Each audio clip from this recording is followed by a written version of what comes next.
Yeah, folks, I'm not digging for gold or for oil in my garden. I have a serious issue, and that's exactly this ugly thing. It's a manhole cover, underneath is a water line, and yeah, I'm a designer, as some of you might know, and it's so super ugly that I have to find a solution. And what I have in mind is a compass stone round like this disc, but with a skull in the middle like it's coming right from a pirate movie. And how can we do it the easy way? With AI and 3D printing.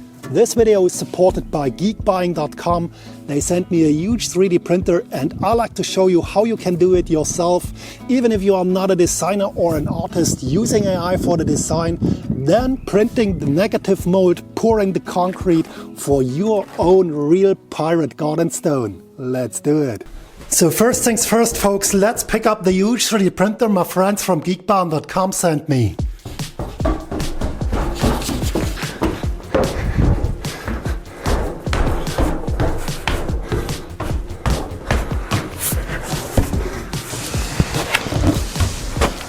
Yeah, and that's it, the latest and greatest, the Anycubic Cobra 3 Max. But let's check out what Max means. Yeah.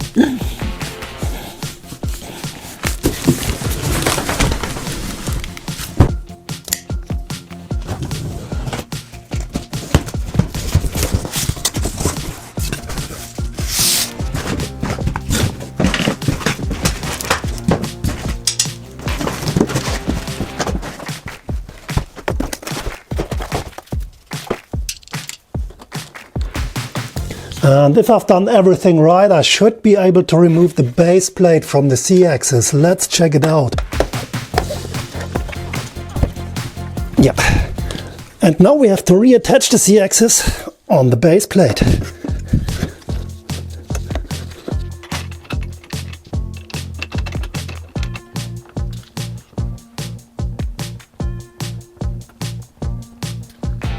And next I have to install these support rods, but be careful, there's a left and a right one, so the left to the left and the right to the right.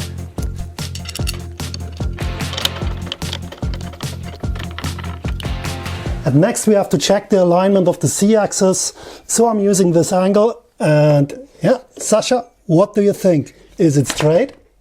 Is it straight? Yeah, check this out. Here's a slight gap, so we have to do some adjustments.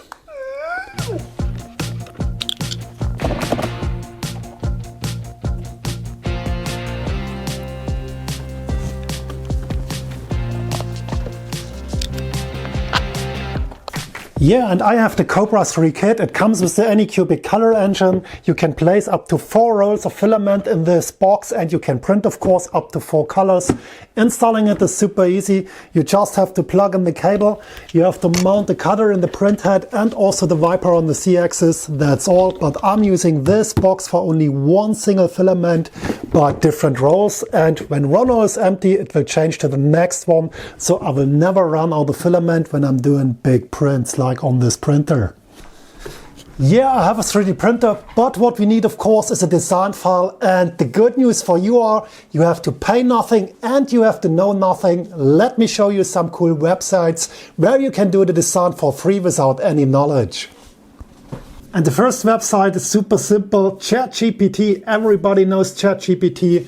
So what you can type in is create me a prompt for a compass stone. And now the cool thing, with a skull in the middle and some crossbones. And what we also need, make it like a brass coin. Yeah, that's the prompt. Click enter. And now ChatGPT should create a cool prompt. Just copy and paste this prompt. And now let's change to the next website. And the next website is my absolutely favorite one. It's not sponsored, I have no relationships. It's Freepik.com. And on Freepik you can create 20 pictures per day for free without any subscription or any payment. That's what I like. So head over to Freepik.com. click on the image generator, and here you can type in your prompt or just copy and paste it from ChatGPT. Super easy. Now we have to do some adjustments. At first, the image ratio, click on 1:1 because we want to create a round coin. 1:1 is perfect. And do only one picture at first. You can do more pictures in one go, but do only one so we can check what Freepik does, and then we can do some minor adjustments per every picture. And here you can see all my variations I did earlier, and they are super cool. I picked one for my file, and what you have to do is you have to download this file as a JPEG. Just click on share or click on download in the upper right corner and save it on your hard drive. That's what you have to do next. And the next app I'm using is SculptOK. And on SculptOK you have 100 credits for free if you have a free account. It's also not sponsored by any means. Just make an account so you can test the software with 100 credits, which are more than enough for what we like to do. And now click on AI tools, and what we need is the AI depth map. So click on AI depth map. And here you can place your picture. Just click on plus and you can download it from your hard drive, wherever you've saved it. It takes a second to upload the picture. And then you can use color image, or you can also use Sculpt Pro 1.5. And that takes some more credits. And what you can do now is just click on draw, and that will create the depth map. And there are several advantages about the depth map. You can invert it, you can scale it, and you can download it to your hard drive. That's the next step. Just convert it, scale it to the size we need, 42 by 42 centimeter, and then save it on your hard drive. We are super close and nearly done with all the digital work. Last thing we have to do is open your slicer, import your file, and then one last trick I have to show you, because we have to change east and west. We are doing a negative mode, and if all letters should be in the right position, we have to change it. We have to mirror our object. So click on the object, right click, and here you can find the mirror option, mirror along the x-axis, and that will change the east and west, the east to the west and the west to the east. Super important. Now you can slice the file and send it to the printer, and that's all we have to do. Let's check out our print.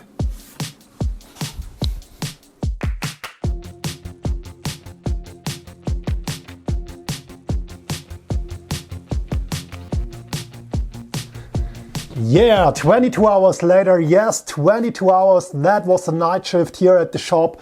But now I have my manhole cover, here it is. And I printed also these ugly green things, but let me show you why I made them.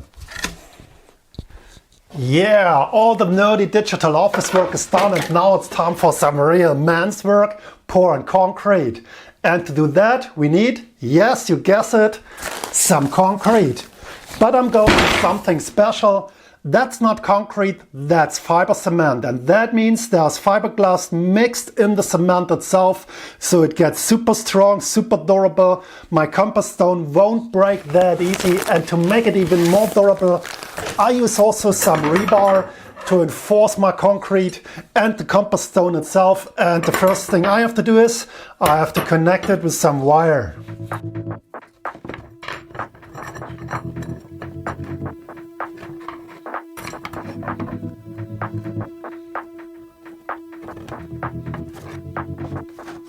And next we need a kind of bucket to pour the concrete in, and what I have in mind is a cake pan. And that's exactly where these 4 ugly green pieces come into play, because when I mount them on my negative mold, I get a cake pan, and it's super important to go this way. Imagine I like to print the edges direct on my mold. I'm not able to demold the stone when it's dry. It would be super hard, and maybe I have to break my mold. But I use this several times, so the easy way is to use a cake pan shape like this, so I can mount them from the side, and when the concrete's cured, I can demold them also from the side, so my stone lays only on the mold. I can flip it upside down, remove the mold, and I'm done.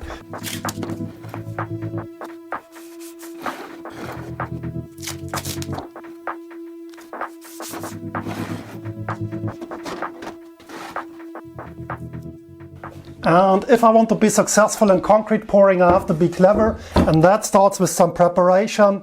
What you need is an extra wooden board. Make sure it's big enough because there's some weight in the mold. After you've done the concrete, place your mold on the board and then you can place it wherever you like. The concrete needs 1 or 2 days to cure and you don't want to block your workbench.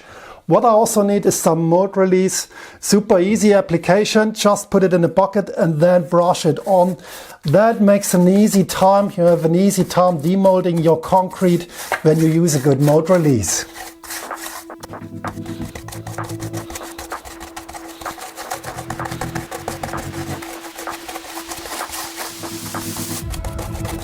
And now it's time for the fun part, mixing the dough for the cake, or in my case the concrete. But I have to be careful because this is an alkaline powder, or if wet in alkaline solution, it can cause severe damage to your skin, also to your eyeballs. I know what I'm talking about. I burned my 2 hands years ago on 2 fingers up to the bones. There's still not the original skin on my 2 fingers. And now imagine you have 2 wrapped hands, how to write an email. Your girlfriend has to feed you, and the worst case, imagine going to the toilet, how to clean your ass off with 2 wrapped hands. It's absolutely no fun. So the protection we need are some goggles, safety glasses for the eyes, and of course some gloves. That's the minimum protection. Don't be lazy. I know what I'm talking about. And yeah, imagine my words. It's absolutely not fun having burnt hands and cleaning your ass off. So yeah, some gloves are the minimum protection. And I like to go also colorful, so I like to give my concrete a black color, and I'm using oxide black. That's also a powder. You can find it online. I will link it underneath in the video description. And when I add this to the concrete, my stone should be black. That's what I'm hoping. So let's find out.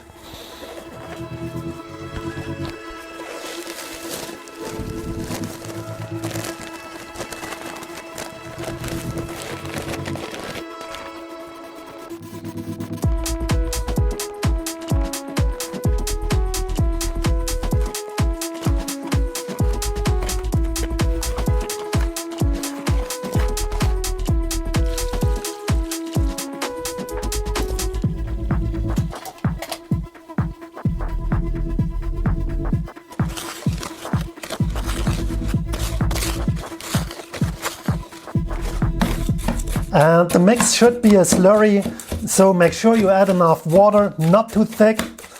It's better if it's a bit too thin than too thick, because we have a lot of details and the concrete should flow in all of these details. So I hope my concrete is thin enough. As you can see, it's a bit of a mess, but now let's put it in.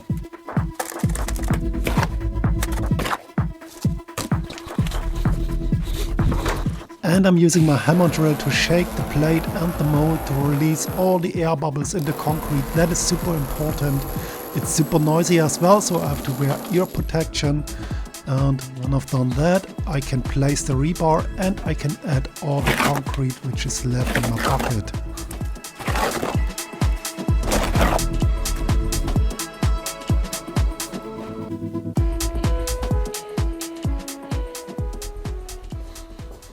Yeah, it's 1 week later, folks. I had serious issues pouring the concrete. It cured much faster than I thought it would be, so I had to add water, and my mix was way too wet, so I had to wait 1 week.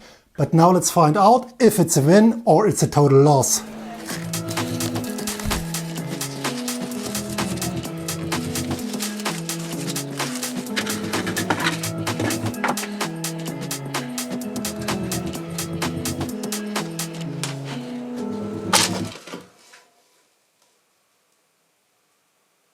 Oh shit, some of the smaller details broke and are left in the mold, so I have to find a solution, and my solution is epoxy. I added also some of the concrete color, so I have a black epoxy paste and epoxy glue, and I will glue all these smaller pieces. It's not that of a deal and a super easy and fast fix.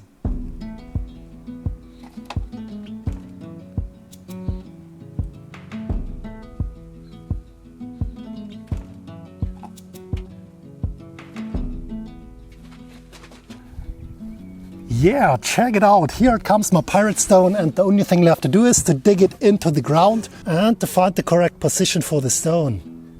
And not that bad. Here's north on my phone, and there's north on the stone. Yeah, thanks for watching. Let me know in the comments what you think about this stone. And if you want to do it yourself, I will link my personal file underneath the video in the video description, so you can do it yourself for your garden. I have to shovel some dirt to bury the stone in the ground. And then that's it for me. See you in the next video. Goodbye.